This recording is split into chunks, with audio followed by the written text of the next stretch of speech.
Hello नमस्कार, कैसे हैं आप सभी लोग। उम्मीद करते हैं अच्छे होंगे, प्रसन्न होंगे। सभी का स्वागत है आपके अपने चैनल हिंदी ग्रुप स्टडी पर। तो आज भक्ति काल हमारा जैसे कि चल रहा है, जिसमें व्याख्यात्मक पुस्तक से भक्ति काल को समझाया जा रहा है। जो लोग चैनल पर नए हैं चैनल को सब्सक्राइब जरूर कर लें।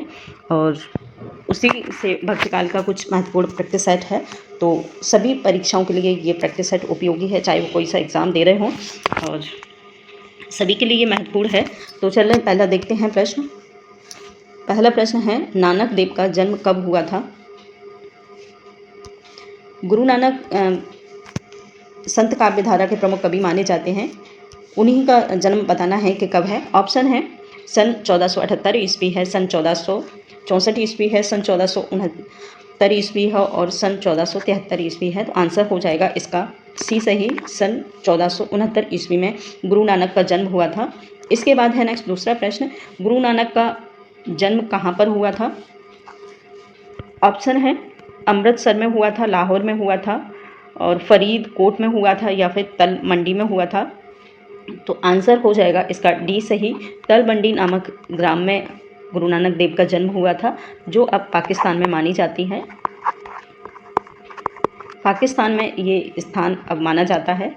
इसके बाद है नेक्स्ट दूसरा प्रश्न, नानक देव कृत रचनाएं हैं, गुरु नानक की प्रमुख रचनाएं कौन कौन सी हैं। ऑप्शन है आशा दीवार है, रहीरास है, जपुजी है और नसीहत नामा है, सोहिला है, उपयुक्त में से सभी है। तो आंसर हो जाएगा डी सही, उपयुक्त में से सभी, सारी की सारी रचनाएं गुरु नानक देव की हैं। आंसर हो जाएगा डी सही। इसके बाद है प्रश्न 4। प्रश्न है, जम्मनाथ से संबंधित कथन है। जम्मनाथ संप्रदाय के प्रमुख कवि माने जाते हैं और बताना है कि इनसे रिलेटेड कौन सा कथन है। ऑप्शन है ये आजीवन ब्रह्मचारी थे, ये नाथ पंथ से प्रभावित कवि थे, इनका समाधि स्थल समरथल नामक नाम से विख्यात है और उपयुक्त में से सभी। तो आंसर हो जाएगा इनका प्रश्न नंबर 4 का उपयुक्त में से सभी। सारे के सारे कथन इनके विषय में जो कहे गए हैं वो सारे के सारे सही हैं। ये आजीवन ब्रह्मचारी भी थे, नाथ पंथ से प्रभावित थे क्योंकि नाथ पंथ ये प्रमुख कवि रहे हैं। इनका समाधि स्थल समरथल नाम से विख्यात है। तो सारे जो तीनों पॉइंट हैं तीनों ही इनके लिए महत्वपूर्ण हैं, सारे इन्हीं के पॉइंट हैं। इसके बाद है प्रश्न दूसरा, गगन हमारा बाजे मतर लफ हाथी, संशय का बल गुरमुख तोड़ा, 5 पुरुष मेरे साथी। प्रमुख पंक्तियों के रचयिता बताने हैं कि कौन हैं। महत्वपूर्ण ये पंक्तियां हैं, गगन हमारा बाजा बाजे, मतरफ हाथी, संशय का बल गुरमुख तोड़ा, 5 पुरुष मेरे साथी। ऑप्शन है संत सिंगा हैं, संत जम्मनाथ हैं, मलुकदास हैं और हैं लालदास। तो आंसर हो जाएगा इसका ए सही, जम्मनाथ के द्वारा ये प्रमुख कथन दिया हुआ है और इस कथन को जरूर आप लोग अपने नोट्स में नोट कर लेंगे। इसके बाद है नेक्स्ट दूसरा प्रश्न, निरंजनी संप्रदाय का मठ स्थित है। निरंजनी संप्रदाय है उसका मठ कहाँ पर है और किस नाम से स्थित है ये बताना है। ऑप्शन है तालसर में है, डीडवाना में है और नगला में है, अलख दगीरा में है। आंसर हो जाएगा इसका बी सही, डीडवाना में माना जाता है निरंजनी संप्रदाय का प्रमुख मठ। इसके बाद है नेक्स्ट दूसरा प्रश्न, संत सिंगा का जन्म कहाँ पर हुआ था। संत सिंगा, ऑप्शन है पीपासर में हुआ था, खराड़ी गांव में हुआ था, खजूर गांव में हुआ था या फफेरिया गांव में हुआ था। तो आंसर हो जाएगा हमारा खजूर गांव में। संत सिंगा का जन्म स्थल खजूर गांव में माना जाता है। इसके बाद है नेक्स्ट दूसरा प्रश्न, गुणग्राही गोविंद गुण गावा, भज भज राम परम पद पावा। प्रमुख पद के रचनाकार कौन हैं। महत्वपूर्ण पंक्तियां हैं, ये पंक्तियां बतानी हैं कौन है इसके रचयिता। ऑप्शन है हरदास निरंजनी हैं, दादू दयाल हैं, लालदास हैं और हैं मलुकदास। तो आंसर हो जाएगा इसका प्रश्न नंबर 8 का हरिदास निरंजनी। हरिदास निरंजनी की प्रमुख पंक्तियां हैं ये। तो इसके बाद है नेक्स्ट दूसरा प्रश्न, संत सिंगा की प्रमुख रचनाएं हैं। संत सिंगा की रचनाएं बतानी हैं और ऑप्शन है सिंगा जी का आत्मज्ञान, सिंगा जी का आत्मध्यान, सिंगा जी का आत्मबोध और सिंगा जी का नरद। सिंगा जी का सरद, सिंगा जी का सप्तवार। प्रमुख जो रचनाएं हैं ये संत सिंगा की हैं और आंसर हो जाएगा इसका डी सही, उपयुक्त में से सभी। सारी की सारी रचनाएं संत सिंगा की हैं। इसके बाद इन्होंने अपने नाम से ही सारी की सारी रचनाओं का उल्लेख किया है, सारी रचनाएं अपने नाम से स्टार्ट की हैं। इसके बाद है प्रश्न 10। प्रश्न है निम्नलिखित में से किस संत का जन्म अलव की लोधीपुर धौली धूप गांव में मुसलमान परिवार में हुआ था? कौन से संत कवि हैं जिनका जन्म अलग के धौली धूप गांव में हुआ था? ऑप्शन है मलूकदास हैं, लालदास हैं, बाबलाल हैं और हैं संत सिंगा। तो आंसर हो जाएगा इसका बी सही। संत लालदास का जन्म स्थल माना जाता है धौली धूप गांव में, ग्राम में, और ये मुसलमान परिवार में पैदा हुए थे। इसके बाद है नेक्स्ट दूसरा प्रश्न है दादू दयाल का जन्म कहाँ पर हुआ था? सारे के सारे संत कवि हैं और संत कवि का ही इसमें रखा गया है। इसके बाद है ऑप्शन इसका सुनेंगे। ऑप्शन है लाहौर में, अहमदाबाद में और श्री ध्यानपुर में और धोसापुर में। आंसर हो जाएगा इसका 11 का अहमदाबाद में। संत दादू दयाल का जन्म अहमदाबाद में माना जाता है। इसके बाद है प्रश्न 12। प्रश्न है गरीबदास तथा मिस्कीन दास नाम के 2 पुत्र थे, किसके थे? गरीबदास और मिस्कीन दास किसके पुत्र थे ये बताना है। ऑप्शन है संत सिंगा हैं, संत दादू दयाल हैं, संत बाबालाल हैं और हैं संत सुंदरदास। तो आंसर हो जाएगा डी सही। संत दादू दयाल के ये पुत्र हैं जिनका नाम है संत गरीबदास और संत मिस्कीदास। ये दोनों ही इनके पुत्र हैं दादू दयाल के। इसके बाद है नेक्स्ट दूसरा प्रश्न नंबर है 13। प्रश्न है अंगबधू के रचयिता कौन है? अंगबधू किसकी रचना है? ऑप्शन है दादू दयाल है, मलूकदास हैं, बाबलाल हैं और हैं सुंदरदास। तो आंसर हो जाएगा इसका दादू दयाल। अंगबधू दादू दयाल की महत्वपूर्ण रचना मानी जाती है। इसके बाद है नेक्स्ट प्रश्न दूसरा। प्रश्न है निम्नलिखित में से किस संत ने निर्गुण भक्त कवि होने पर भी ईश्वर के सगुण स्वरूप को मान्यता दी है?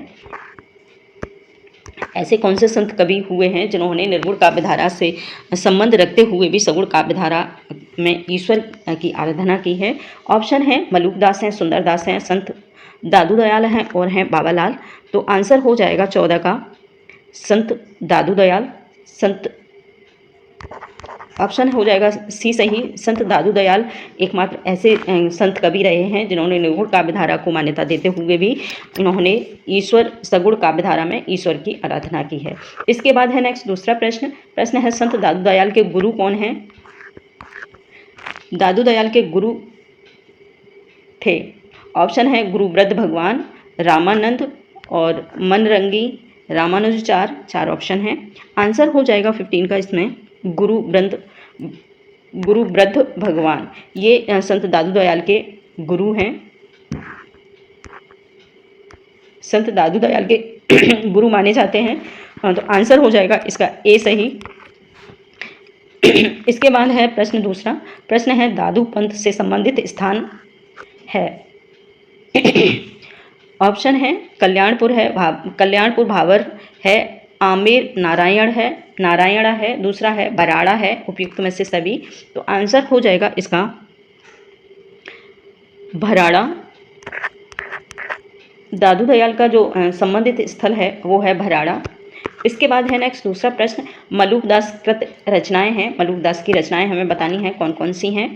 ऑप्शन है ज्ञानबोध है, ज्ञान परोक्ष है, विभव विभूति है और रतन खान है, उपयुक्त में से सभी हैं। तो आंसर हो जाएगा इसका 17 का उपयुक्त में से सभी। और मलूकदास की ये सभी रचनाएं हैं। ज्ञानबोध बहुत ही प्रसिद्ध रचना है इनकी मलूकदास की, तो याद रखिए इसको। और दूसरी है ज्ञान परोक्ष, विभव विभूति है, रतन खान है, उपयुक्त में से सारी की सारी रचनाएं मलूकदास की हैं। इसके बाद है प्रश्न 18। प्रश्न है मलूकदास की रचनाओं में सर्वाधिक महत्वपूर्ण रचना कौन सी है? इनकी महत्वपूर्ण रचनाएं हैं, उनमें से सबसे महत्वपूर्ण रचना बताना है कौन सी है। ऑप्शन है ज्ञानबोध है, रतन खान है, 12 खड़ी है या फिर सुख सागर। और आंसर हो जाएगा इसका ज्ञानबोध। ऊपर भी मैंने बताया था इनकी बहुत ही महत्वपूर्ण रचना है ज्ञानबोध। आंसर हो जाएगा ए सही। इसके बाद है प्रश्न नंबर 19। प्रश्न है भक्ति विवेक में सम्मिलित कथा। भक्ति विवेक में सम्मिलित कथा है कौन किसकी है? ऑप्शन है काशीकृत की कथा है, नृत्य तथा बढ़ई की कथा है। दूसरा ऑप्शन है सिंह तथा श्रृंगाल की कथा है और पंडित तथा नाग कन्या की कथा है। उपयुक्त में से सभी, तो आंसर हो जाएगा 19 का उपयुक्त में से सभी। भक्ति विवेक में उपयुक्त में से सारी कथाओं का उल्लेख मिलता है, सारी कथाएं उसमें वर्णित हैं और काशीकृत कथा भी है, नृत्य बढ़ई की कथा है, सिंह श्रृंगाल की कथा है और नागकन्या के उपयुक्त में से सारी कथाएं उसमें उल्लेखित हैं। इसके बाद है प्रश्न 20। प्रश्न 20 को देखेंगे। प्रश्न है बाबालाल के गुरु कौन थे? संत बाबालाल के गुरु कौन हैं? ऑप्शन है केशव दास हैं, बाबा चैतन्य स्वामी हैं, या फिर दादू दयाल हैं, या फिर है मनरंगी दास। तो आंसर हो जाएगा इसका 20 का चेतन बाबा या फिर चैतन्य स्वामी पंडित बाबालाल के गुरु माने जाते हैं, संत बाबालाल के। इसके बाद है नेक्स्ट दूसरा प्रश्न। प्रश्न है 21। देहा भीतर श्वासे भीतर जीवे जीवे भीतर वासना किस विधि पाई पीवे। उपयुक्त कथन बताना है, किसकी प्रमुख पंक्तियां हैं। ऑप्शन है बाबालाल की हैं, सुंदरदास की, मलुकदास की, या फिर रज्जब की हैं। तो आंसर हो जाएगा इसका ए सही, बाबालाल की हैं ये प्रमुख पंक्तियां। देहा भीतर श्वासे भीतर जीवे जीव भीतर वासना किस विध पाइए पीव। ठीक है, ये प्रमुख पंक्तियां हैं। इसके बाद है नेक्स्ट दूसरा प्रश्न नंबर है 21। प्रश्न है सुंदरदास के गुरु कौन हैं? ऑप्शन है दादू दयाल हैं, काशीपूर्ण हैं, कबीरदास जी हैं, केशव भारती हैं। तो आंसर हो जाएगा ए सही, दादू दयाल सुंदरदास के गुरु माने जाते हैं। प्रश्न नंबर है 23। प्रश्न है सुंदरदास का जन्म कब हुआ है? ऑप्शन है 1590 ईस्वी में हुआ है, सन 1596 ईस्वी में हुआ है, सन 1567 ईस्वी में, या फिर 1504 ईस्वी में। तो ऑप्शन हो जाएगा, आंसर हो जाएगा इसका सन 1596 ईस्वी, बी सही। इसके बाद है नेक्स्ट दूसरा प्रश्न। प्रश्न है निम्नलिखित में से कौन से संत श्रृंगार की रचनाओं के कट्टर विरोधी थे? श्रृंगार रस या श्रृंगार की रचनाओं के कौन विरोधी थे? ऑप्शन है सुंदरदास हैं, मलुकदास हैं, बाबलाल हैं और हैं रज्जब। तो आंसर हो जाएगा इसका सुंदरदास। सुंदरदास एक ऐसे संत कवि थे जिन्होंने श्रृंगार रस पर अपनी कोई लेखनी नहीं लिखी है, कोई रचना नहीं लिखी है और ये श्रृंगार रस के घोर विरोधी माने जाते हैं। तो आंसर हो जाएगा हमारा ए सही। इसके बाद है नेक्स्ट दूसरा प्रश्न। प्रश्न है गुरु अर्जुन देव द्वारा रचित रचना है। अर्जुन देव की प्रमुख रचना बतानी है, कौन सी है? ऑप्शन है सुखमणि है, 52 अखरी है, 12 मास है और उपयुक्त में से सभी। तो गुरु अर्जुन देव की ये प्रमुख रचनाएं हैं, आंसर हो जाएगा इसका उपयुक्त में से सभी। तो आज इतना ही, थैंक यू। और इसके बाद नेक्स्ट दूसरा प्रैक्टिस सेट लेकर आएंगे। जो लोग चैनल पर नहीं हैं चैनल को सब्सक्राइब जरूर कर लें, वीडियो अच्छा लगे लाइक शेयर जरूर दिया करें। तो थैंक यू।